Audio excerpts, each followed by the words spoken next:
They tied the mute healer beneath the werewolf cages and told the kingdom she had poisoned the Alpha King.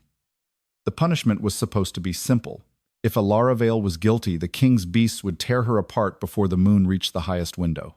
If she was innocent, the wolves would spare her. But the wolves did not look hungry when her blood touched the floor. They looked afraid. 8 hours earlier, Elara had been kneeling in the lower infirmary with both hands inside a dying wolf's fur. The beast was called Black Varric, the Alpha King's werewolf, a massive creature with storm-dark hide and silver scars across his muzzle. No servant was supposed to touch him. No lower healer was supposed to stand within 10 steps of him. Black Varric had killed 3 enemy alphas in the border wars and once crushed a traitor's spine without waiting for a command. The royal healers feared him. The soldiers respected him. The court spoke his name as if he were not an animal but a second crown. Now he lay on the stone floor of the infirmary, shaking so hard the iron lamps rattled above him. Elara pressed one palm against his ribs and felt the wrongness moving beneath the skin. Not poison. Poison spread like smoke. This moved like a chain. The wolf's blood pulsed against her hand, hot, broken, furious. Beneath the beat of his heart, something older tightened again and again, dragging pain through his body each time his spirit tried to reach for the king. Elara could not explain it aloud. She had not spoken since she was 7, since a fever burned through her throat and left her with breath but no voice. In Winterfang, a voiceless girl was useful only if her hands were obedient. So Elara had learned to speak with herbs, stitches, pressure, and silence. She reached for the charcoal slate hanging at her belt. Black Varric's blood trembled under her fingers. "The king is bound through him," she wrote quickly. "If the wolf dies, the king will follow." A shadow fell over the slate before she could lift it. Lord Merwin Voss, High Counselor of Winterfang, stood behind her in a fur-lined cloak white as fresh snow. His face was narrow, handsome, and calm in the way knives were calm before they cut. 2 royal healers stood beside him, both careful not to come too close to the dying beast. Voss read the words. For a moment, nothing in his expression changed. Then he took the slate from Elara's hand and snapped it in 2. The sound was small. The meaning was not. Elara Froze. Voss crouched before her, lowering his voice so only she could hear. A servant who cannot speak should be grateful when others decide what her silence means. Black Varric convulsed. Elara turned back to the wolf at once, but Voss caught her wrist. His fingers tightened over the iron cuff that marked her as crown-owned. "You have been seen near the king's drafts," he said louder now. "You prepared the poultice for his beast. You handled the bitterroot meant to strengthen his bond before the moon trial." Elara shook her head. She had prepared bitterroot, yes, but only what the royal healer ordered. She had cleaned the bowls, crushed the herbs, warmed the bandages, and stayed after the others left because no one else would sit beside a suffering wolf. She had done what she always did, the work beneath dignity. The care no noble wanted witnessed. Voss looked toward the royal healers. Did she not? One of them swallowed. The other looked away. Elara understood then. They were afraid of Voss, or paid by him. Perhaps both. The infirmary doors opened. Every person in the room dropped to one knee. Alpha King Caelan Draven entered without ceremony, and the air changed as if winter itself had stepped inside. He was taller than the men around him, broad-shouldered beneath a black mantle clasped with a wolf-bone pin. His dark hair was damp from the storm outside, his face pale in a way no one dared notice, his silver-gray eyes sharp enough to make armed men lower their heads. He did not look weak. That made the weakness more frightening. It hid under his skin, behind the controlled line of his mouth, in the faint tremor of his hand before he closed it into a fist. His gaze went first to Black Varric. The wolf lifted his head and tried to crawl toward him. Caelan took one step forward. Black Varric screamed. It was not a howl. It was the sound of a bond being torn. The king stopped dead. For one heartbeat, pain flashed across his face so violently that Elara forgot to be afraid. She saw the truth before anyone else did. The wolf's suffering was not separate from the king's. It was moving through both of them, one chain around 2 throats. Elara pulled free of Voss and reached for a shard of her broken slate. Her fingers shook as she wrote on the nearest clean stone. "Do not touch him." A guard seized her shoulder. Caelan's eyes cut to her. The room held its breath. No one in the lower infirmary gave commands to the Alpha King. Not a royal healer, not a soldier, certainly not a mute kennel girl with blood on her sleeves. But Caelan did not strike her. He did not order her dragged away. He looked at the words, then at her, then at Black Varric. "What do you know?" he asked. The question struck her harder than cruelty would have. No one asked Elara what she knew.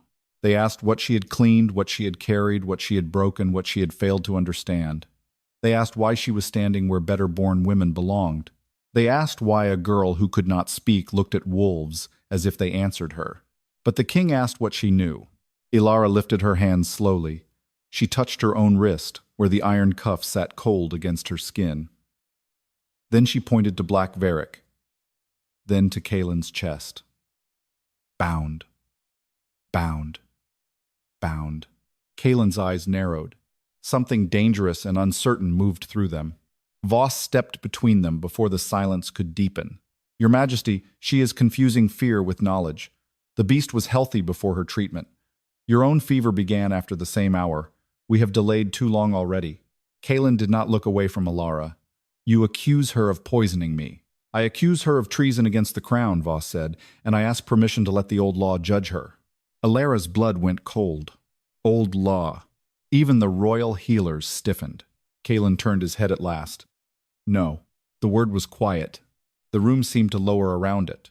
Voss bowed, but the gesture did not reach his eyes. "Then the council will record that your Majesty refused the lawful test while his blood was compromised." A heavy silence followed. Elara saw the trap close. If Caelan protected her, the council would call his judgment poisoned. If he condemned her, he remained king, and she became proof that someone had paid for the crime. This was not only about her. It was about forcing the Alpha King to show the court whether his will still ruled Winterfang. Caelan's jaw tightened. Black Varric whimpered. Elara stepped toward the wolf again. The guards caught her before she reached him. This time, Caelan did not stop them. His eyes followed her as they dragged her from the infirmary, and in them she saw anger, suspicion, and something worse, a helplessness he would rather die than name. The lower halls blurred around her. Stone stairs, iron doors, torch smoke. Hands gripping her arms hard enough to bruise. She tried to turn back once, but a guard struck her between the shoulders and forced her forward. They did not take her to the throne. They took her down. Down past the kitchens, past the root cellars, past the sealed doors where old battle banners rotted in the damp, down into the part of Blackthorn. Keep where the walls sweated cold and every sound came back changed. At the final gate, she heard them. The werewolves. Not one, not three, dozens. Hungry, restless, awake. Lord Voss waited beside the gate with the calm patience of a man who had arranged the ending before the story began. Behind him, nobles had gathered along the upper viewing path, wrapped in fine cloaks, their faces lit by torch fire and expectation. They had come not for justice, but for the relief of watching someone weaker carry the fear they all felt for the king. Voss leaned close as the guards unlocked her chains. "Do not look so wounded, Elara," he murmured. "You have spent your life with beasts. Tonight, you may die among equals."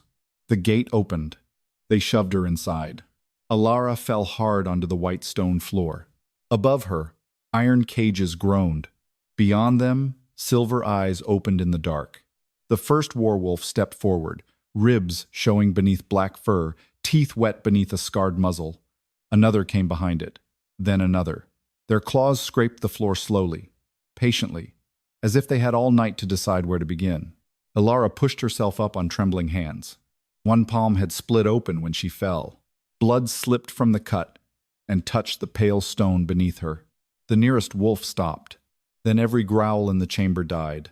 For a moment, the chamber became so silent that Elara could hear her own blood falling. One drop, then another. The werewolves did not move. They stood in a broken circle around her, enormous bodies half lit by torch fire, silver eyes fixed on the red stains spreading beneath her palm. Their hunger had vanished so suddenly it felt unnatural.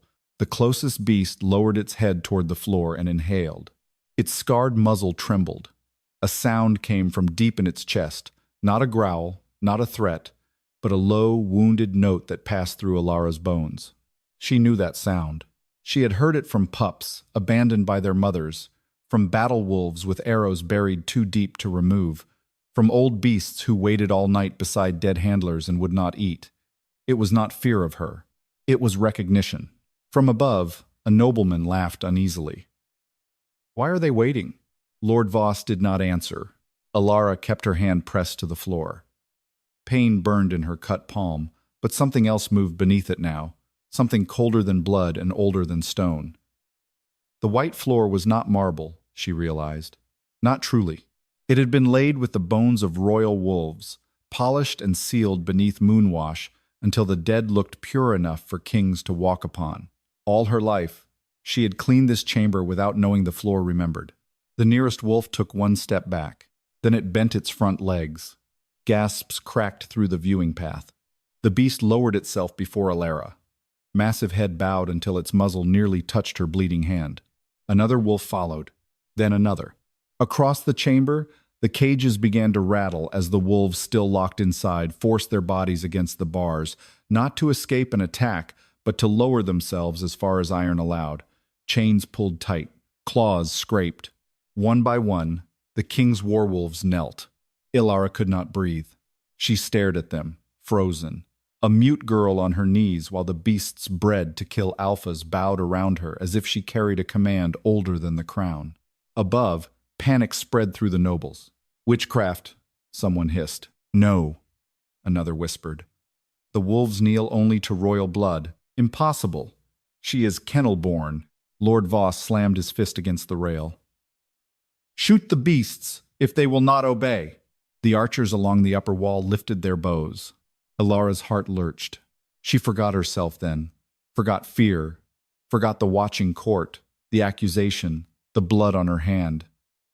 She rose too quickly, swaying, and spread both arms in front of the kneeling wolves. "No." The word tore through her chest without sound. An arrow hissed downward. The largest wolf moved before she did. It lunged, caught the arrow between its teeth, and snapped the shaft in half. The chamber erupted. Nobles staggered back from the rail. Guards drew steel. The wolves rose as one, their bodies turning outward now, not toward Elara, but toward the men above. For the first time that night, the court understood that the old law had not judged her guilty. It had given her an army. Enough. The voice came from the far gate. Low. Controlled. More dangerous than shouting. Every sword stilled. Alpha King Caelan Draven stood at the entrance to the war chamber, one hand braced against the iron frame. He had come without crown or council escort, but the room bent around him all the same. His black mantle hung open over a dark tunic, and his face was paler than it had been in the infirmary. Yet his eyes burned with such cold force that even the nobles who hated him lowered their chins. Behind him, 2 royal guards held the gate, uncertain whether they were protecting the king from the wolves or the wolves from the king. Caelan looked first at the bows. "Lower them." No one moved. His gaze lifted slowly to the archers. "I will not repeat myself." The bows lowered. Only then did he look at Elara. She still stood with her arms spread before the wolves, though her knees shook and blood ran from her palm to her wrist. The beasts remained behind her, alert and silent, as if waiting for her fear to decide whether they should kill.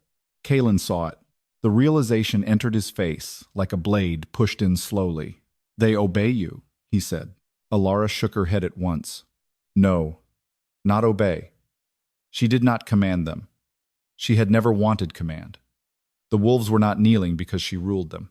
They were kneeling because something in her blood had answered something broken in theirs. But how could she explain that with no slate, no voice, no mercy in the room? Lord Voss found his composure first. "Your Majesty, step away from the gate. The girl has clearly awakened forbidden influence over royal beasts. If she can turn your wolves, she can turn your army."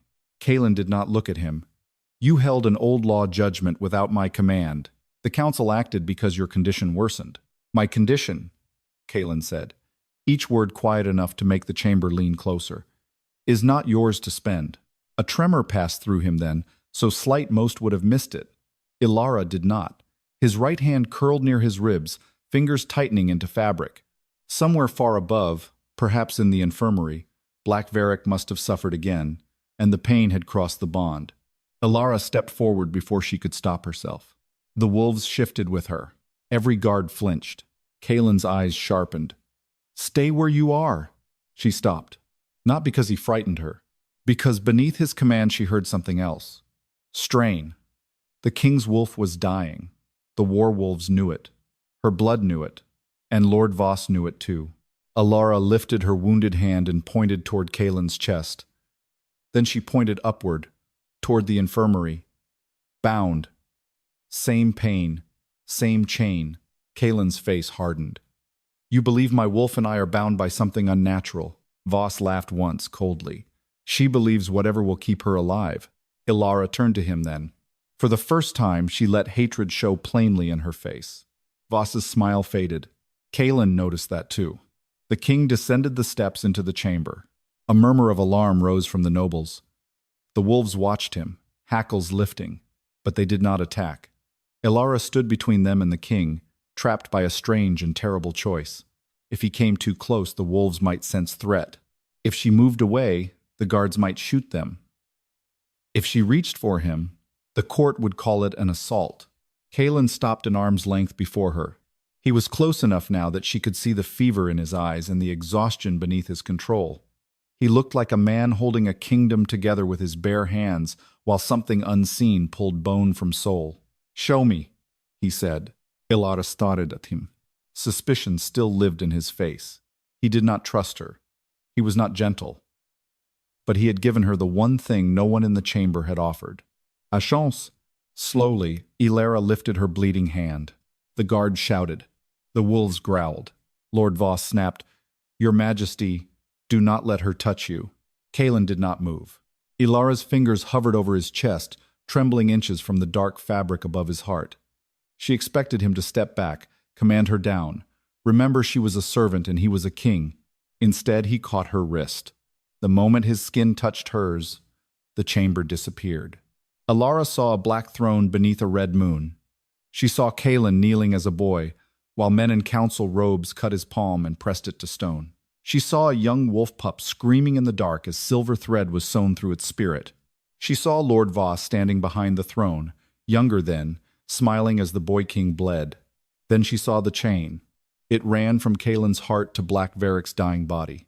And from that chain, hidden like a parasite, another thread led upward. Not to the throne, to Voss. Elara gasped without sound and collapsed against Caelan's arm. The wolves began to howl. The howl rose from every wolf in the chamber at once. It was not rage. It was grief.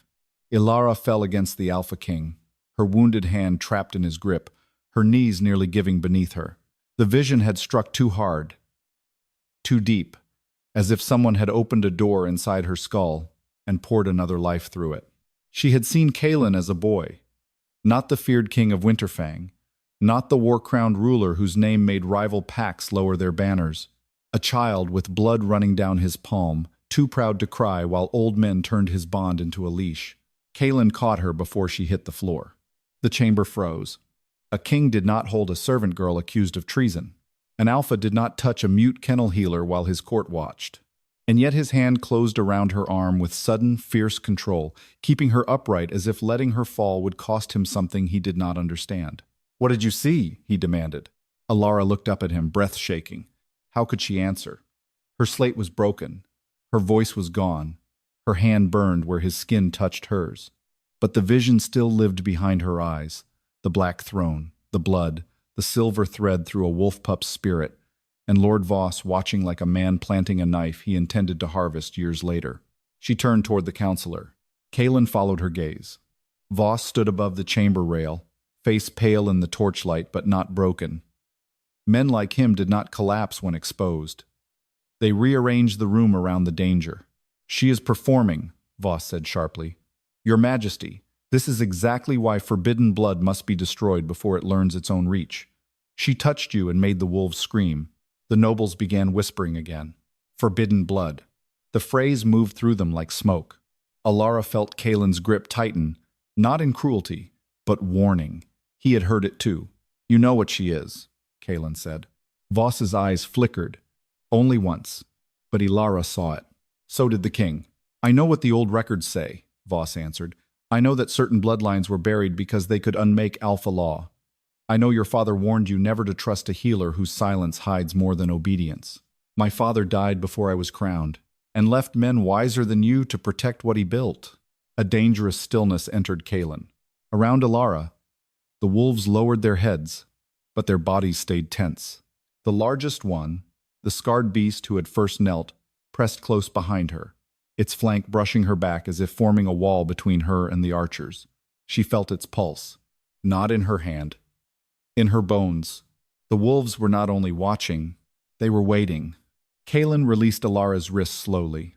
The loss of contact should have brought relief. Instead, it left her strangely cold. Take her to the upper healing chamber, he ordered. Voss snapped forward. Absolutely not. The entire chamber inhaled. No one interrupted the Alpha King with that tone unless he believed the king could no longer punish him. Caelan turned his head. Voss recovered quickly and bowed. Your Majesty, forgive me. But if she has awakened influence over the royal wolves, placing her near your private chambers is an unacceptable risk. She may be the only one who knows what is killing my wolf. She may be what is killing your wolf. Elara shook her head violently. The motion made the chamber tilt. Pain throbbed in her palm, shoulder, ribs. But worse than pain was the terrible familiarity of it all. People speaking about her as if she were an object placed between more important lives. Caelan looked at her then. Not at the blood, not at the servant cuff. At her. Can you help Black Varric? He asked. A simple question. A dangerous one. If she nodded and failed, they would call it proof of deceit. If she shook her head, the king's wolf would die, and perhaps the king with him. If she did nothing, Voss would win before dawn. Elara swallowed. Then she nodded once. The wolves behind her stirred, as if the answer had moved through them before her head did. Caelan's face changed only slightly, but the decision entered him like steel. She comes with me. Voss's mouth hardened. Then the council must witness all treatment. No. Your Majesty? I said no. The words struck the chamber with alpha force. Several nobles flinched. Even Voss went silent, though hatred burned behind his eyes. Caelan stepped closer to Elara. Walk beside me. She hesitated. Not because she wished to refuse, because she understood what it meant. A servant did not walk beside the Alpha King. A traitor did not leave an execution chamber under royal protection. A mute healer from the kennels did not pass before nobles with wolves at her back and a king at her side. But Caelan did not offer his arm. He did not soften the command into kindness. He simply turned, trusting or daring her to follow. Elara took one step. The wolves moved with her. A wave of fear broke across the viewing path. Caelan stopped, looked back at the beasts, then at Elara. Will they attack? She looked at the wolves and knew the answer before she understood how. Only if they hurt me. She touched her wounded palm to her chest, then pointed to the wolves, then shook her head gently. Caelan watched every movement. They guard you. Elara lowered her eyes. That was not quite right. They guarded what her blood had awakened. But for now it was close enough. They left the chamber through the king's gate. Behind them, the council erupted into hushed arguments. Voss did not follow. That frightened Elara more than if he had. A man who stayed behind while his enemy walked away was not surrendering. He was preparing the next strike. The corridor beyond the Kennel Cathedral was narrow and cold. Torches burned blue along the walls, marking the private passage between the war chambers and the royal infirmary. Caelan walked with controlled speed, but halfway up the first stair, his hand struck the stone. Elara stopped. He did not fall. Men like him likely trained themselves not to. But the pain took the color from his face. Far above, Black Varric cried out again. Elara reached toward Caelan without thinking. He caught her wrist before she touched him. Do not, he said. The warning was low, rougher than before. For the first time, she heard fear beneath it. Not fear of her. Fear of what he might do if pain broke his control. My wolf is not safe near weakness, Caelan said. And whatever Voss has done to him is making him less mine. Elara looked at his hand around her wrist. He released her at once. The apology did not come in words. A king like Caelan might not know how to shape one, but something moved in his eyes, brief and guarded.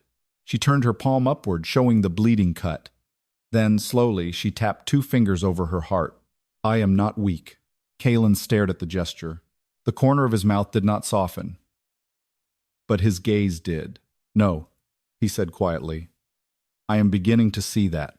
The words should not have warmed her. They did anyway. Then a scream tore through the upper halls. Not a wolf this time. Human. Caelan moved instantly.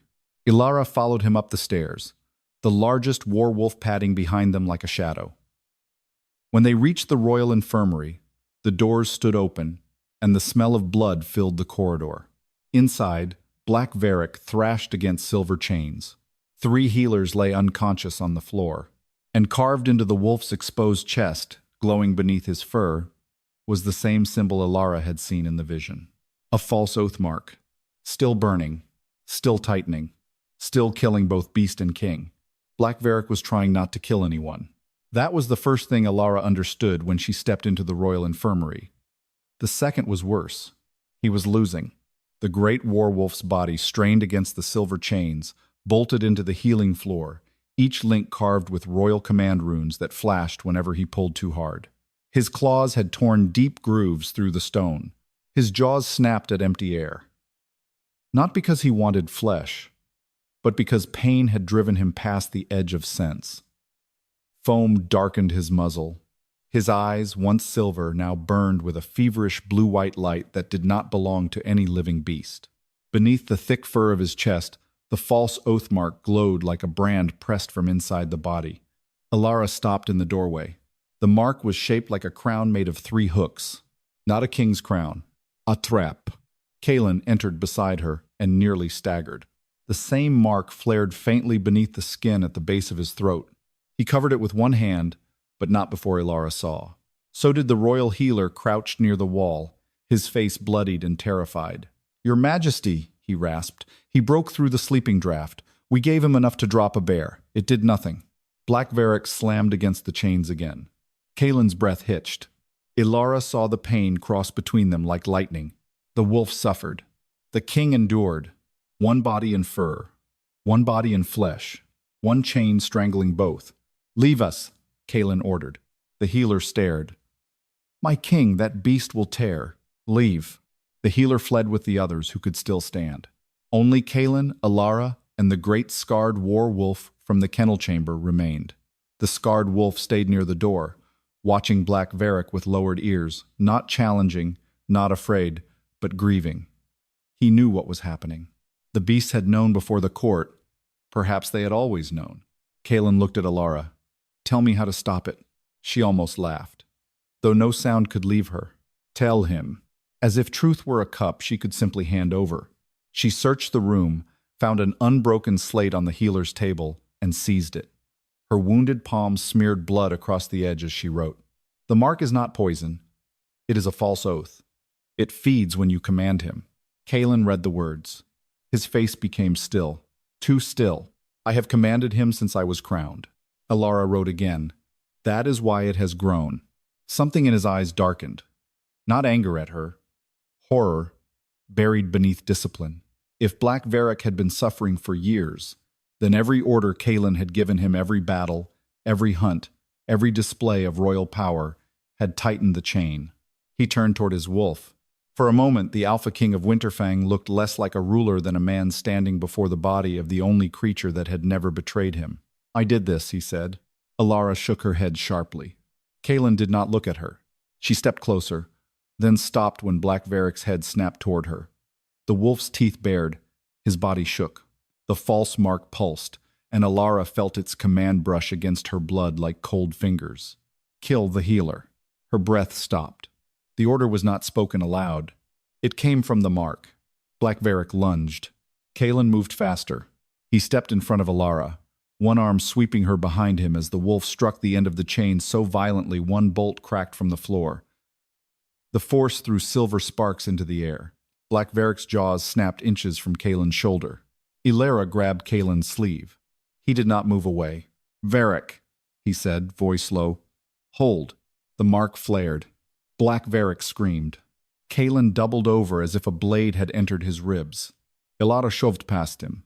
His hand shot out to stop her, but she slipped free and dropped to her knees before the beast. Fear tore through her. She was not brave because she did not feel terror. She was brave because the wolf's pain was louder. Black Varric's mouth opened over her face. She placed her bleeding palm against his muzzle. The room vanished again. This time, the vision did not show the past. It dragged her into the bond. She was inside darkness, cold and endless. A wolf ran beside a boy through snow. The boy laughed once, free and wild, before the sound was swallowed by older voices. Council hands, ritual knives. A throne room without witnesses. A promise twisted into law. Protect the king became obey the council. Guard his blood became drain his blood. Love became leash. Then another memory burst open. Lord Voss, standing in a candlelit chamber, speaking to men in council robes. The king's wolf is the key. Break the beast, and the throne will reject the boy. When the old blood fails, Winterfang will need a steadier hand. Another counselor whispered. And the healer? Voss replied. If she is what the records suggest, kill her before her blood wakes the kennels. The vision shattered. Elara came back gasping silently, her palm still pressed to Black Varric's muzzle. The wolf had stopped snarling.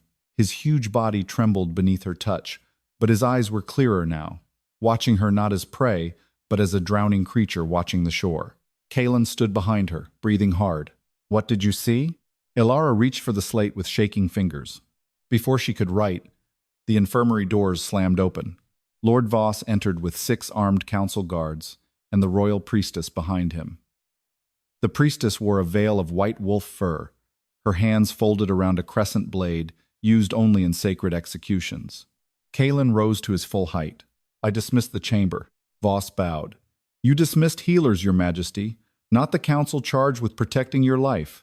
His gaze dropped to Elara kneeling before Black Varric, her bloody hand on the king's beast. There, Voss said softly. You see? She touches the royal wolf and clouds his violence. She touched you and made the kennel wolves bow. This is no healer. This is forbidden blood, wearing a servant cuff. Caelan's voice turned lethal. Choose your next words carefully. I choose the law, Voss said. Then he looked to the priestess. Name what she is. The priestess stepped forward. Elara had seen her only from a distance before, leading moon rites from the high balcony, blessing noble children, placing silver dust on the brows of newly shifted heirs. Up close, she was older than she looked from below, with hard eyes and a mouth that had forgotten softness. She studied Elara. Then, the blood on the floor. Then the kneeling, scarred wolf by the door. A strange grief crossed her face. For one heartbeat, Elara thought the priestess might tell the truth. Instead, she whispered, Blood, listener. The words went through the room like a curse. Caelan turned slightly. Voss answered before the priestess could. An extinct line of wolf, blood witches who could enter bonds, command beasts, and unmake alpha rule from within. They were forbidden by your grandfather after the Ashen Rebellion. Elara shook her head. Not command. Listen. But Voss was already building the cage around her. She is not a servant wrongly accused, he continued. She is a political weapon hidden in your kennels. She did not poison you with herbs. She poisoned the loyalty of your wolves. Black Varric growled. The scarred wolf at the door answered. The guards lifted their blades. Caelan raised one hand. Every man froze. The power in him was strained, wounded, but not gone. Blood. Listener, he repeated, looking at Elara. Is that why you knew? She could not lie. Slowly, she nodded. The hurt that flashed across his face was small, but it cut deeper than anger. You knew what you were? Elara shook her head at once. Her throat tightened with the useless need to speak. She seized the slate and wrote so hard the charcoal cracked. I only knew pain answered me. Caelan read it. Something in his expression changed again, but Voss moved quickly. She admits it, the counselor said. By old decree, forbidden blood must be presented before the full moon court and ended by silver verdict. Caelan looked at him. Ended. Executed, Voss said. before she turns your wolves against you completely." Elara's fingers went numb. There it was. Not a kennel judgment, not a beast trial. A public death dressed in sacred law. Caelan stepped between her and the council guards. "No one touches her tonight." Voss's eyes hardened. "Then you defy the decree of your own bloodline." "I am my bloodline." "Not for much longer," Voss said. The room went silent. Even Black Varric stopped breathing hard. Caelan's face became a mask of winter. But Elara saw the truth. Voss had not simply accused her. He had just declared the next war. The words did not echo. They did not need to. Not for much longer. Every soul in the royal infirmary understood what Lord Voss had said. He had not threatened a servant. He had threatened the Alpha King in front of his own wounded wolf, beneath his own roof, with his own guards watching. Caelan Draven did not move.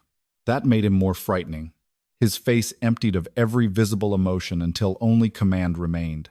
The fever beneath his skin, the torn bond at his throat, the blood-dark tunic, the wolf screaming behind him, none of it made him look less like a king. If anything, suffering stripped away the courtly shape of power and revealed the older thing beneath it. The predator. The winter beast. The man every rival alpha had learned not to provoke unless he had already prepared a grave. Voss saw it too. His confidence did not vanish, but it tightened. Caelan stepped closer to him. "You will leave this chamber." The counselor bowed his head slightly. "The council will not abandon Winterfang to forbidden blood." "You will leave," Caelan repeated, "or I will have your guards dragged to the kennels and ask the wolves which hands fed them silver rot." The guards shifted. For the first time, their loyalty wavered visibly. Voss's eyes flicked toward them. One heartbeat. Enough. He had built his power on men obeying fear, and now fear had split in two directions. The priestess lowered her gaze. "Very well," Voss said. "Keep the girl for tonight. Shield her with your name. Let your dying wolf sleep beside her blood if that comforts you. But at moonrise tomorrow, the full court must hear the charge. If you refuse, every noble house will know the Alpha King hides a blood listener while his own bond rots." Caelan's jaw hardened. Voss turned toward Elara then, and the softness in his voice was worse than hatred. "You should have stayed silent in the way fate made you, child." Elara met his eyes. For most of her life, those words would have cut deep enough to bleed. Silence had been the place where others buried their judgments. Silent meant simple. Silent meant harmless. Silent meant useful. Silent meant guilty when powerful men required guilt. But the werewolves had knelt. Black Varric still breathed beneath her hand, and the Alpha King stood between her and the blade. Elara lifted her chin. Voss smiled once, thinly, and left with the guards. Only after the doors shut did Caelan's strength falter. It happened quickly. His hand found the edge of the healing table, fingers whitening over the wood. Black Varric whimpered, and the false oath mark beneath the wolf's fur pulsed brighter, as if it had waited for silence to resume its work. Elara moved at once. Caelan shot her a warning look. "Do not touch me." She stopped. The command struck harder than it should have. He noticed. Pain crossed his face, but he buried it beneath impatience. That was not disgust. Elara said nothing. Could say nothing. "I do not know what the bond will do if your blood enters it again," he said. "And I do not know what my wolf will do if he mistakes you for the chain." His honesty unsettled her more than cruelty would have. Cruel men were easy to understand. Caelan was something more dangerous, a man trained to command even when he did not fully understand the battlefield. Elara pointed to Black Varric. The wolf's breathing was growing rougher. Caelan followed her gaze. "Can you ease him without touching me?" She nodded, though she was not certain. Then she wrote on the slate, "Need warm water, moon salt, no silver, cut chains if he convulses." Caelan read it and looked toward the silver restraints locking his wolf down.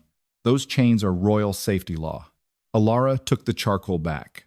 "They are hurting him." For a long moment, Caelan stared at the words. Every instinct in him warred with every lesson forced into him. A king chained beasts, so they did not kill. A commander controlled danger. An alpha did not loosen what could turn on him. Then Black Varric made a sound so broken it no longer belonged to a werewolf. Caelan drew the dagger from his belt and cut the first chain rune. Silver sparks spat across the floor. The wolf's body relaxed a fraction. Elara breathed again. Together they worked without speaking. Caelan removed the silver restraints one by one, each broken rune sending a jolt through his own body. Elara crushed moon salt into warm water with trembling fingers, mixed it with blackroot and ashflower, then pressed the paste around the false oath mark instead of directly over it. The wound was not flesh deep. Treating it like an injury would make it worse. It had to be surrounded, weakened, starved. Black Varric watched her the entire time. Once, his jaws trembled near her wrist. Caelan stepped forward. Elara lifted one hand. Wait. The king stopped. She lowered her forehead slowly until it nearly touched the wolf's muzzle. The infirmary held its breath. Black Varric exhaled. His breath moved through her hair like winter wind. Then he closed his eyes. Caelan stared at them, not with suspicion now, with something closer to disbelief. You are not commanding him, he said quietly. Elara opened her eyes. No, Caelan continued, as if the truth were forming against his will. He is letting you near because you are the only one who hears where it hurts. The words entered her chest and stayed there. No one had ever named her gift without making it sound like a crime. Elara looked down before he could see too much of what it meant. For the next hour, the storm outside climbed the walls of Blackthorn Keep. Rain struck the high windows like thrown nails. In the distance, the moon bells began to toll for the court's second watch. Each note reminded her that Voss had given them only until moonrise tomorrow. Tomorrow, the full court would gather. Tomorrow, the priestess would name her forbidden. Tomorrow, Caelan would be forced to choose between the old decree and the girl accused of unmaking his rule. By the time Black Varric's breathing steadied, Alara's hands were numb. The false oath mark had not vanished, but its glow had dimmed from blue-white to dull silver. The wolf slept at last, huge body curled on the floor, one paw resting near Alara's knee, as if anchoring her there. Caelan stood by the window, one hand braced against the stone frame. He had not slept. He had not removed his mantle. He looked like a man listening to enemies gather behind every wall. Elara picked up the slate. Voss is tied to the mark. Caelan did not turn around. I know. She paused, then wrote another line. Why let him live? His reflection in the rain-streaked glass looked colder than his face. Because if I kill him tonight, his allies become martyrs by morning, Caelan said. If I expose him tomorrow before the full court, his own power devours him. Elara studied him. There was no softness in that answer, no heroic simplicity. Caelan was not a gentle savior. He was a king raised among knives, choosing which blade would cut deepest. Then he turned. But I cannot expose what I cannot prove. Alara's fingers tightened around the slate. What did you see when you touched me? He asked. She looked at the sleeping wolf, at the scarred beast, still guarding the door, at the king whose life had been bound to a dying creature by men who smiled while calling it law. Then she wrote the truth. I saw you as a child. I saw them bind you. I saw Voss watching. Caelan read it. For a long time, he said nothing. When he finally spoke, his voice was quieter than before. I was 11 when they crowned me. Alara's chest tightened. Caelan looked toward Black Varric. They told me the ritual would make my wolf strong enough to carry the kingdom until I came of age. They told me pain was the price of rule. His mouth hardened. I believed them. Elara wrote carefully. You were a child. He looked at the words as if they were more dangerous than accusation. Then he looked at her. So were you when they took your voice. The room changed. Elara went still. No one spoke of that. No one asked. Most assumed she had been born silent. Others invented stories crueler than truth. She had let them, because correction required a voice, and grief required trust. Caelan's gaze lowered to the scar at her throat. Was it fever, he asked? Alara's fingers hovered above the slate. The easy answer was yes. The true answer was buried, under smoke, running feet, her mother's hands, and a command whispered through blood. Do not speak, little moon. If they hear you, they will know what you are. She wrote only one word. No. Caelan's expression darkened. Before he could ask more, Black Varric's eyes snapped open. The scarred wolf at the door stood. A sound passed through the keep. Not a bell, not thunder, but a howl from somewhere far below. Then another answered, and another. Elara rose slowly. Every werewolf in Blackthorn Keep had begun to howl her name. Not in words, In blood. The wolves howled her name without words. Elara stood in the royal infirmary with Black Varric asleep at her feet, blood dried on her palm, and the sound of every werewolf in Blackthorn keep rising through the stone beneath her. The howls were not wild. They were not hungry. They were calling, low and aching, as if something buried in their blood had finally found the one person who could hear it. Caelan turned toward the door before the first guard struck it. "My king," a voice called from the hall. "Lord Voss has summoned the full court. He says the beasts are in rebellion." Caelan's face hardened. "He has no authority to summon my court. He says the court has authority when the king is under forbidden influence." The words landed like a blade. Elara looked at Caelan. For one heartbeat, neither of them moved. Then she reached for the slate with shaking fingers. "He wants you to choose in public." Caelan read the words. His eyes lifted to hers. "He wants them to watch me fail." She shook her head and wrote again. "He wants them to watch you fear me." Something dark moved across his face. Not anger at her, anger for her. But he buried it quickly, because kings did not have the luxury of visible tenderness. "Then we will give him an answer," he said. They entered the moon hall, beneath a ceiling of black glass and cold stars. The court had gathered in a fever of whispers. Pack lords stood shoulder to shoulder. Noble women clutched silver charms at their throats. Soldiers lined the walls with spears tipped in moonsteel. At the center of the hall, Lord Voss waited beside a white stone basin carved with old wolf runes. Elara stopped when she saw it. She knew that basin. Every servant in Winterfang knew the stories. Traitors were made to bleed into it. If the blood turned black, guilt was proven. If it burned silver, the accused carried forbidden magic. Either way, the court got what it wanted. A reason to kill. Voss smiled when he saw her fear. "Bring the blood listener forward." Caelan's voice cut across the hall. "She has not been judged." "No," Voss said calmly. "That is why we are here." The nobles murmured agreement. Too many of them. Voss had prepared this long before tonight. He lifted a scroll. Elara Vale, mute healer of the lower kennels, is accused of poisoning the Alpha King, corrupting his werewolf, and awakening forbidden blood outlawed after the Ashen Rebellion. By old law, her blood must answer. Caelan stepped forward. "Her blood has already answered." "The wolves spared her." "The wolves bowed to her," Voss replied. "That is the danger." A ripple of fear passed through the hall. Alara's chest tightened. There it was. The truth twisted until it looked like guilt. Voss gestured to the basin. "If she is innocent, let the stone prove it." Caelan moved between them. "No." The court went still. Voss's eyes sharpened. "If you refuse the test, Your Majesty, the court will know she controls you." Elara saw the trap close around him. If Caelan protected her, they would call him bewitched. If he allowed the test, Voss would use whatever happened to condemn her. She could not speak.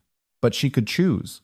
Before Caelan could stop her, Elara stepped around him and walked to the basin. A hard breath moved through the court. Caelan turned sharply. "Elara." Her name and his voice almost broke her. She looked back once, just once, and shook her head. "Do not lose your throne for me before they know the truth." The priestess approached with the ritual blade. Her old hands trembled. Elara offered her palm. The cut was quick. Blood welled bright red, then fell into the white basin. For 1 second, nothing happened. Voss smiled. Then the basin cracked. A deep sound rolled beneath the hall, not thunder, not stone, but hundreds of claws striking the earth below. The black glass ceiling trembled. The silver charms around noble throats snapped one by one and fell to the floor. Outside the moon hall, the werewolves began to move. Not howl. Move. The great doors burst open. Soldiers shouted and lifted their spears. But the first wolf entered slowly, head lowered. Then another came behind it. Then 5. Then 12. The royal werewolves filled the entrance, massive and scarred, their silver eyes fixed on Alara's bleeding hand. The court backed away in terror. Voss shouted, "Kill them!" No soldier obeyed, because the wolves were not attacking. One by one, they lowered themselves to the floor. The entire royal pack knelt before the mute healer. The basin split fully in half. Inside the broken stone, Alara's blood did not turn black. It did not burn silver. It formed a crown of red light. The priestess dropped the blade. "She is not corrupting them," the old woman whispered. She is calling them back. Voss's face lost all color. Caelan stared at the kneeling wolves, then at Elara, and the last of his suspicion broke under the weight of what every creature in the hall already knew. Elara swayed. Caelan caught her before she fell. This time he did not release her. He turned to the court with her blood on his hand and said, "Anyone who raises a blade against her raises it against me." Voss stepped back, then smiled. "Then you have chosen treason with her." At his signal, the moonsteel spears along the walls turned inward. Not toward Elara, toward the Alpha King. The spears turned toward the Alpha King, and for one breath, Winterfang forgot how to breathe. Caelan did not move away from Elara. That was the first thing the court saw. Not the wolves kneeling, not the broken basin, not the crown of red light fading in Alara's blood. They saw their king standing in the center of the moon hall, with a mute servant girl held against his side, his hand stained by her wound, while his own soldiers aimed moonsteel at his heart. Voss had planned the moment well. Fear made people obey quickly. Confusion made them obey the loudest voice. "Do not hesitate," Voss commanded. "The king is compromised. The blood listener has entered his bond. Until he is cleansed, the council assumes temporary command." Several soldiers tightened their grips. Elara felt Caelan's body change beside her, not with panic, with readiness. The faint fever in him vanished beneath something older and more lethal. He was wounded, half bound by a dying wolf, surrounded by nobles who had just watched forbidden blood answer a royal relic, and still, the room became aware that killing him would not be simple. The werewolves knew it too. Their heads lifted. One spear shook. Caelan's voice came low. "If one of you means to strike, do it with your eyes open." No one moved. Voss's smile thinned. "You see, even now he speaks through intimidation because the girl has weakened his authority." Elara pulled away from Caelan just enough to stand on her own. He looked down sharply, but she shook her head. This could not end with him protecting her, while everyone believed protection was proof of control. If the court saw only his choice, Voss would twist it. They needed to see hers. She stepped toward the nearest soldier. The wolves growled. Caelan's hand caught her wrist. "Elara." His voice was quiet, but the warning in it made her chest ache. He feared losing control, feared the soldiers, feared the wolves, feared most of all that she would offer herself to the blade to save him. She touched 2 fingers to his wrist. "Trust me." Then she walked forward. The soldier before her was young, too young to hide his fear well. His spear point hovered at the height of her throat. Elara stopped inches from it. The hall watched her. A voiceless girl, a bleeding hand, a weapon ready to make silence permanent. She lifted her wounded palm and placed it gently against the moonsteel tip. The soldier flinched. Her blood slid down the spear. The metal hissed, not from heat, from memory. A red line ran along the blade, then split into small glowing threads. They raced down the shaft, over the soldier's hands, and vanished beneath his sleeve. The young man gasped and dropped to one knee, not because Elara forced him down, but because his own wolf surged beneath his skin with a sound of recognition. He stared up at her, horrified and shaken. "She did not command me," he whispered. "She showed me." Voss snapped. Silence, but the damage had begun. The soldier turned toward the court, pale. "The wolves are in pain, all of them. The king's bond is not poisoned by her. It is being drained." Whispers exploded across the hall. Elara moved to the next spear, then the next. Each time her blood touched moonsteel, the weapon revealed what had been hidden inside the royal war magic. Silver threads running from the wolves' bonds into council seals, little stolen channels of obedience. Not enough to be seen. Enough to weaken the king year by year. Enough to make a kingdom believe its alpha was failing by nature, not by murder. Voss shouted for the guards to seize her. The wolves rose. This time they did not kneel. They formed a wall. Caelan stepped forward, his eyes fixed on Voss. "How many years?" Voss said nothing. Caelan's voice sharpened. "How many years have you been feeding from my bond?" Voss looked around the hall and saw doubt spreading faster than loyalty. So he chose desperation. "Since your father proved strength alone makes monsters," he said. "Since your bloodline decided every beast in this kingdom belonged to its throne, I did what your weak nobles were too afraid to do. I made sure no Alpha King could ever rule without the Council's hand on his throat. Caelan went still. Elara turned toward him. There it was, the motive beneath the cruelty. Not madness, not simple ambition. Voss feared absolute power so deeply he had built a quieter tyranny in its place. You poisoned my wolf to control me, Caelan said. I preserved Winterfang from becoming your slaughterhouse. You used children's blood rights. You condemned innocent servants. You framed her. Voss's eyes cut to Elara. Because her kind can break every leash I built. Caelan's expression turned colder than winter. Then let them break. The mark at his throat flared blue-white. Black Varric howled from somewhere beyond the hall. Caelan staggered. Elara ran to him, but Voss lifted his hand, and every hidden council seal across the moon hall ignited. The wolves screamed. Caelan fell to one knee, and Elara felt the stolen chains tighten around every beast in Winterfang at once. The chains did not appear on the floor. They appeared in the blood. Elara felt them tighten through every wolf in Blackthorn Keep, 1,000 invisible hooks pulling inward at once. The werewolves in the moon hall collapsed first. Their claws tore against the stone. Their bodies shook as the council seals burned blue along the walls. Old runes hidden beneath banners and moon paint, placed there long before anyone in the court had thought to question why the wolves obeyed so quickly, suffered so quietly, died so proudly. Caelan hit one knee, one hand pressed against his throat. The false mark under his skin burned like a second moon. Voss stood above him with his palm raised, no longer pretending innocence. The calm mask had fallen away. What remained was a man who had spent years preparing for this exact moment. A man who would rather break the kingdom than lose control of it. Look at him, Voss called to the court. This is what your Alpha King is without the council. A beast on a failing leash. The nobles stared in horror. Some at Caelan, some at Voss. None moved. Elara did. She dropped beside Caelan, reaching for him, but he caught her wrist before her fingers touched the burning mark. No, he forced out. It will take you too. She shook her head. His grip tightened. Elara. Her name in his voice was not command now. It was fear. That nearly broke her more than the sight of him on his knees. For most of her life, she had been protected by no one. Pity had come rarely and always with a price.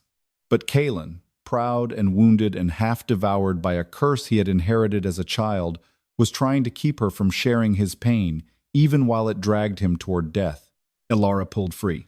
Then she pressed her bleeding palm to his throat. The moon hall vanished. She entered the chain. Pain swallowed her whole. She saw Black Varric bound in the infirmary, fighting to breathe. She saw the kennel wolves crushed under command runes.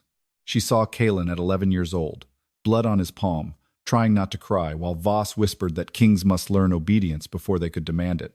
She saw years of battles where Caelan believed his strength came from bond and throne, not knowing each victory fed a hidden network of council seals. Then the chain noticed her. It turned. All that stolen power rushed toward her blood. Elara's body arched, but no scream came. Only silence. The same silence that had been forced into her as a child. The same silence her mother had used to hide her. The same silence the court had mistaken for weakness. Inside that silence, something opened. Not a voice. Older than voice. Deeper than command. Elara saw her mother then, not as a dying memory, not as smoke and running footsteps, but standing in moonlight with blood on her hands and tears on her face. If they hear you, little moon, they will kill you. So listen first. Speak only when the wolves cannot survive without you. Elara understood. Blood listeners were not born to rule wolves. They were born to hear where power had become cruelty. Her eyes opened. The moon hall snapped back around her.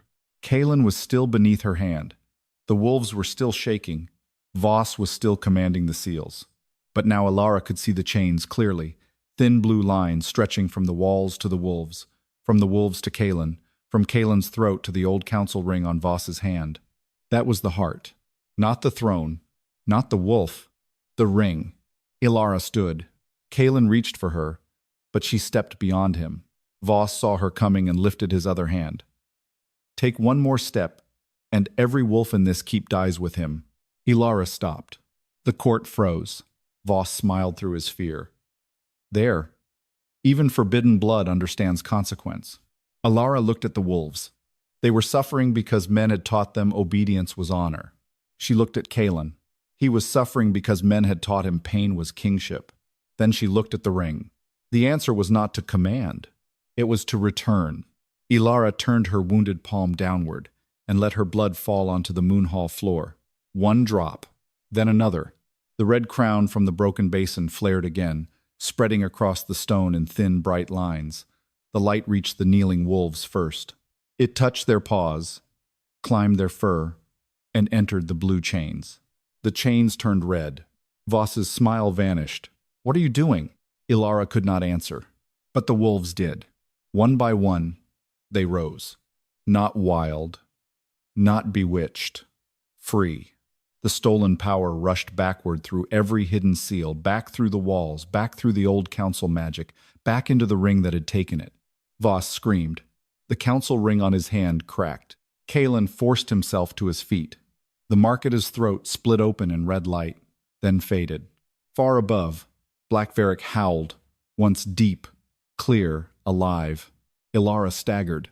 Caelan caught her before she fell, pulling her against him with both arms this time. No hesitation left. Across the hall, Voss dropped to his knees, clutching his ruined hand. The court stared. The war wolves turned toward Elara. Then every one of them bowed again. But this time, they did not bow in fear. They bowed because she had given them back their own will. The court did not cheer. It was too afraid. Fear filled the moon hall like winter fog, thick and breathless, clinging to every noble face, every lowered spear, every shattered piece of the broken judgment basin. They had watched a mute kennel healer stand before the oldest council magic in Winterfang and turn its cruelty back upon the hand that made it. They had watched the king's mark fade. They had watched the royal wolves rise, not as weapons, but as living creatures with their own breath, their own grief, their own choice. And now those wolves were bowing to her. Elara could barely stand. If Caelan had not held her, she would have fallen where her blood still glowed faintly on the stone. Her body felt hollowed out, scraped clean from the inside. The power had not made her feel mighty. It had made her feel every stolen wound in the room. Every wolf forced to kill beyond honor, every beast chained beneath royal command, every child frightened into obedience and told pain was duty. Caelan's arm tightened around her waist. This time no one dared call it weakness. Lord Voss knelt near the council dais, his cracked ring hand pressed to his chest. Blood ran between his fingers, dark against the pale stone. His face had lost its careful elegance. Yet even ruined, he looked at Elara not with regret, but hatred sharpened by failure. "You do not understand what you have done," he rasped. "Those beasts will no longer answer the crown." Caelan looked at the wolves, then at Elara, then at the court. "No," he said, "they will no longer answer theft." Voss laughed, broken and bitter. "You think freedom makes loyalty stronger? You are a fool. Your father knew beasts must be bound. Your grandfather knew forbidden blood had to be buried. I only preserved what stronger kings understood." Caelan released Elara slowly, making sure she could stand before he stepped forward. The wolves did not move. The nobles watched him cross the hall toward the fallen counselor, and Elara saw the cost in every step. Caelan was no longer collapsing beneath the false mark, but years of stolen bond could not vanish without leaving scars. Still, he did not falter. He stopped before Voss. "You preserved your own fear," Caelan said, "and called it law." Voss lifted his chin. "I saved Winterfang from kings like you. By making servants die in my name? By breaking my wolf? By hunting children because their blood could hear what yours had hidden?" The court shifted. Not enough to defend Elara. Not yet, but enough to stop looking only at Voss for command. Voss noticed. Desperation made him dangerous again. With his uninjured hand, he seized the crescent blade the priestess had dropped and lunged not at Caelan but past him, at Elara. The movement was too sudden for the guards, too cowardly for honor. The blade flashed silver beneath the moonlight. Elara saw it coming and could not move fast enough. Caelan did. He caught Voss by the throat before the blade reached her, slamming him backward against the broken dais. The impact cracked stone. A growl tore from the king's chest, not human, not fully wolf. And for one terrifying heartbeat, the court saw what the false oath had nearly made of him. A beast with a crown. Voss choked, eyes wide. Caelan's claws pressed into his skin. The wolves rose behind Elara. "Caelan," the priestess whispered. Elara stepped forward.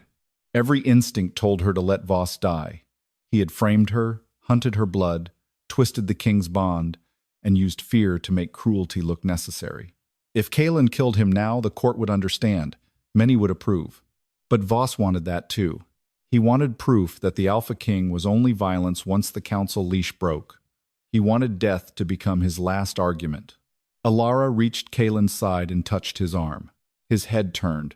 His eyes were bright silver, wolf-bright, filled with fury and pain. She shook her head.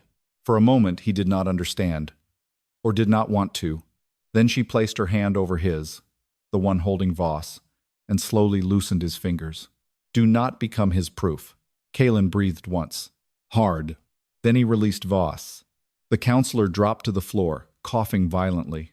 Caelan stepped back, trembling with the force it took not to kill him. Elara saw that restraint for what it was, not softness. Strength sharp enough to cut itself before cutting the wrong thing. The priestess lifted her voice. "The old decree is broken." Voss looked up in horror. The priestess faced the court, her white fur veil slipping from her hair. "I was keeper of the sealed records. I helped bury the truth. The House of Vale did not betray Winterfang. They exposed the first council theft of wolf bonds. For that, they were named rebels. Their children were hunted. Their names were erased." The hall went deathly still. Elara's throat tightened. Her mother had not raised a traitor. She had raised a surviving daughter. The priestess turned to Elara and lowered herself to one knee. "I ask forgiveness from the last blood listener of Vale." A gasp moved through the nobles. One by one, uncertainly at first, then with growing weight, others followed. A pack commander knelt. Then a healer. Then the young soldier whose spear had revealed the stolen chain. Even noblewomen who had whispered witchcraft lowered their heads. Some from awe, some from fear, some because power had shifted and they knew it. Elara stood before them with blood on her palm and no voice to answer. For years they had looked down at her silence. Now her silence held the room. Caelan turned to the court. "Lord Merwin Voss is stripped of council authority," he said. "He will stand trial before every pack whose wolves he bound, every servant whose blood he spent, and every house whose children he condemned." Voss snarled, "You need the council." Caelan looked at Elara, then at the wolves. "I need truth more." At that, Black Varric appeared in the open doorway, weak but standing. His dark fur was still marked by dull traces of the false oath, but his eyes were clear. The great wolf crossed the hall slowly. No chain held him, no command forced him. He came to Caelan first, pressing his massive head against the king's chest. Caelan's hand sank into his fur. The king closed his eyes. For one brief moment, every mask fell. Then Black Varric turned from Caelan and lowered his head before Elara. The court watched the king's own wolf honor the mute healer. Caelan opened his eyes, and in front of every noble, every soldier, every beast that had ever been used to uphold his throne, he knelt beside his wolf. Not because Elara had commanded him, because he chose to. Alara's breath broke silently. Caelan looked up at her, silver eyes no longer cold, only fierce and bare. "Winterfang will remember your name," he said, "not as traitor, not as servant, as the woman who heard what all of us refused to hear." Alara's blood warmed beneath her skin.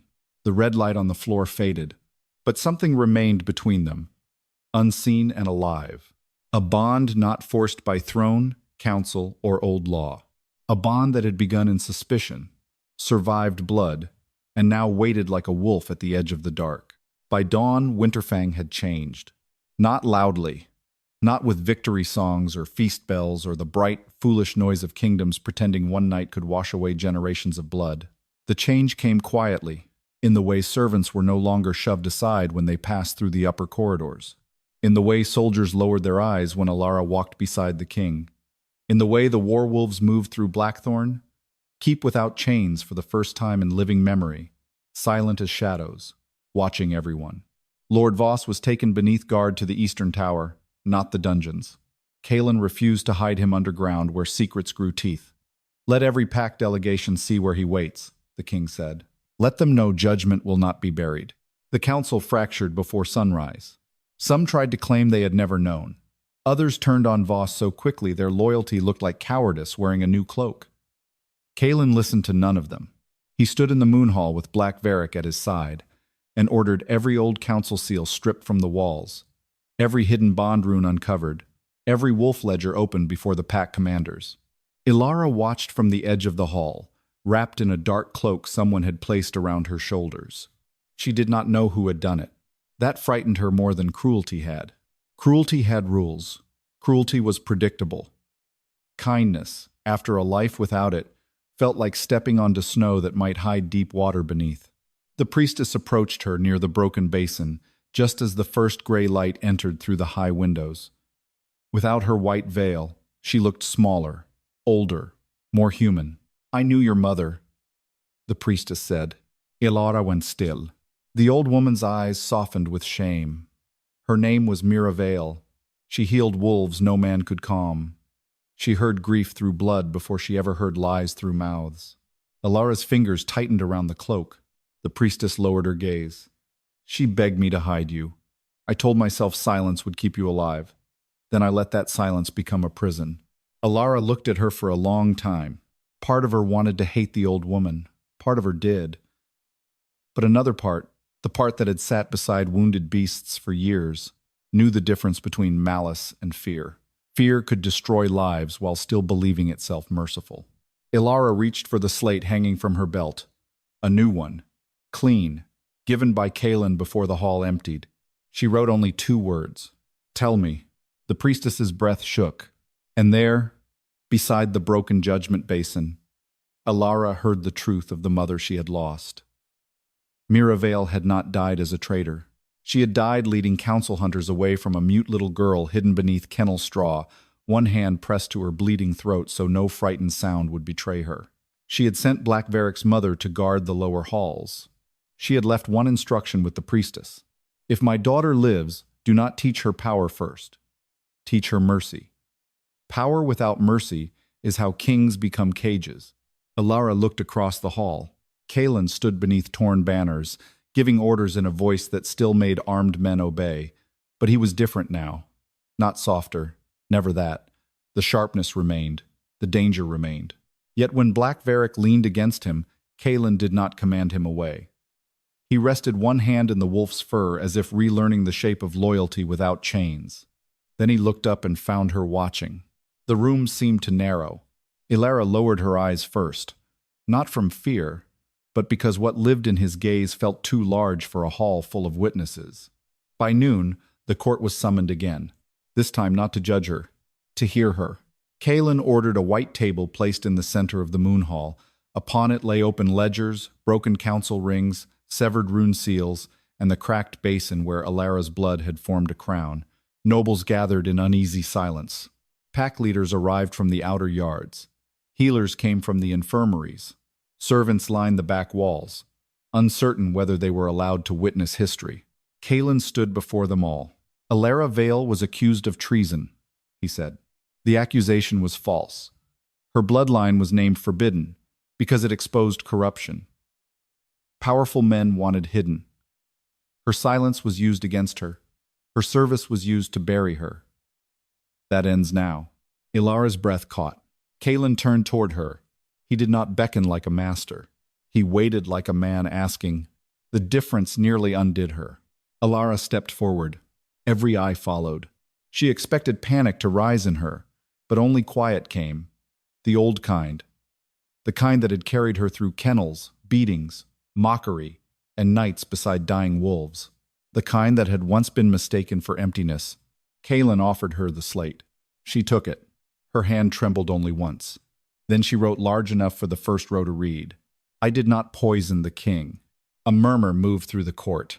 She wrote again. The wolves were already suffering. Then again, so was he.